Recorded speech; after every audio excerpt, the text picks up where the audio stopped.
Sarah had always found solace in the twilight hours. As a freelance writer, her days were often spent indoors, wrestling with deadlines and the relentless hum of her computer. The evening jog was a ritual, a way to clear her head and reconnect with the physical world. The 3-mile loop, beginning on the quiet streets of her suburban neighborhood and winding through the adjacent patch of woods, had become her sanctuary. She knew every twist and turn of path, every ancient oak and moss-covered stone. The autumn air begun to bite, carrying the scent of decaying leaves and damp earth. On this particular evening, the sunset painted the western sky in hues of fiery orange and deep violet before surrendering to the encroaching darkness. Sarah laced up her running shoes, the familiar rhythm a comforting prelude to her solitary journey. As she moved from the well-lit streets onto the mouth of the wooded trail, a subtle shift occurred. The ambient sounds of suburban life, distant traffic, the murmur of televisions, faded, replaced by the hushed symphony of the woods. The rustling of leaves underfoot, the occasional snap of a twig, the distant hoot of an owl, these were the sounds she usually found peaceful. About a mile in, where the canopy of trees thickened, blotting out the last vestiges of twilight, an unease began to settle upon her. It wasn't a sudden jolt of fear, but a gradual accumulation of disquiet, like a shadow slowly creeping over her senses. She felt a prickling sensation on the back of her neck, the distinct feeling of unseen eyes upon her. She slowed her pace, her breath catching in her throat. Turning her head, she scanned the dense woods on either side of the trail. The beam of her headlamp cut through the darkness, illuminating gnarled tree trunks that seemed to twist into grotesque shapes and the tangled undergrowth that whispered secrets in the gentle breeze. There was nothing discernible, no telltale glint of eyes, no unnatural movement. "Just my imagination," she murmured, trying to reassure herself. Resuming her jog, she focused on the rhythm of her feet and the steady beat of her heart.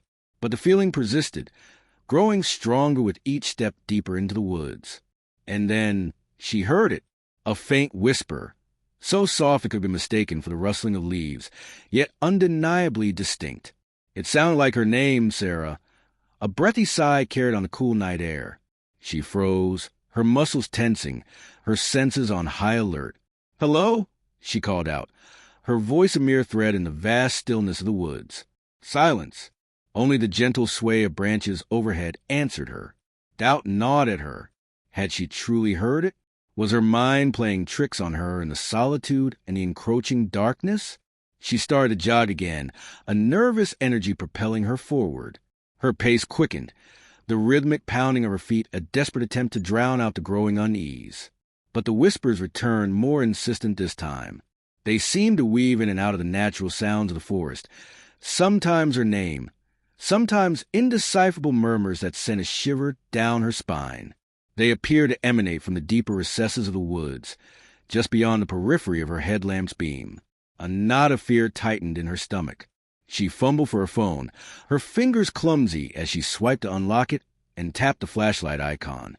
The bright beam sliced through the darkness, offering a small circle of visibility in the overwhelming blackness. She swept it across the trees, the undergrowth, searching for any sign of movement, any source of the unsettling whispers. Nothing. The whispering intensified, as if emboldened by her fear. It was closer now, swirling around her, and she could almost distinguish words, though they sounded ancient, guttural, and utterly foreign. A sudden gust of wind whipped through the trees, causing the branches to thrash wildly and the leaves to swirl around her like ghostly apparitions. An icy sensation brushed against her arm, as if an unseen hand had reached out. Sarah whirled around, her heart leaping into her throat.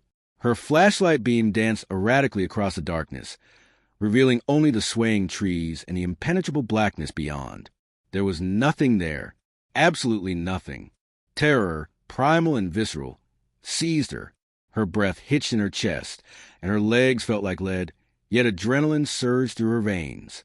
She broke into a sprint, her lungs burning, her vision tunneling.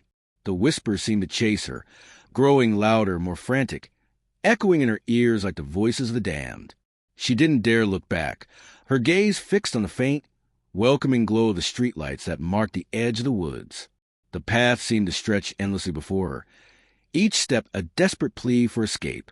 The sounds of the forest, once soothing, now felt menacing, filled with unseen eyes and unheard voices. Finally, she burst out of the oppressive darkness of the woods and onto the familiar, comforting pavement of her neighborhood. The whispers seemed to recede, fading behind her like the remnants of a terrifying dream. She didn't stop running until she reached her front porch, fumbling with her keys, her hands shaking uncontrollably. She slammed the door shut behind her, the click of the lock a small, inadequate barrier against the unseen terror she had just experienced. Inside the relative safety of her home, Sarah leaned against the door, gasping for breath, her body trembling. The silence of her living room was a stark contrast to the cacophony of whispers she had just endured. She checked her arm, but there was no mark, no sign of the icy touch she had felt. She spent the rest of the night huddled on her couch, every creak of the house, every rustle of leaves outside her window sending shivers down her spine. Sleep offered no escape, her dreams filled with shadowy figures and unintelligible whispers. The next day, Sarah tried to rationalize what had happened. Perhaps it was stress, an overactive imagination fueled by the darkness and solitude. Maybe the wind had played tricks on her ears, creating phantom sounds. But deep down, a cold knot of certainty remained. She had heard something in those woods, something that called her name, something that felt ancient and malevolent. She avoided the wooded trail for weeks, sticking to well-lit streets for her evening jogs. But the memory of the whispering woods lingered, a chilling reminder of the unseen presence that lurked just beyond the familiar world. Sometimes, as she walked past the entrance to the trail, she would catch a faint whisper on the breeze, or imagine a shadow moving just beyond the trees, and the terror would return, a cold hand gripping her heart. Sarah never truly felt the same about her evening jogs. The solitude had been tainted, the peace shattered by the unsettling encounter in the whispering woods. She continued to run, but always with a heightened sense of awareness, always with lingering fear that the whispers might return, that the unseen presence might call her name again from the shadows. And sometimes late at night, when the wind howled through the trees outside her window, she could almost hear them, faint and chilling, the whispers of the woods.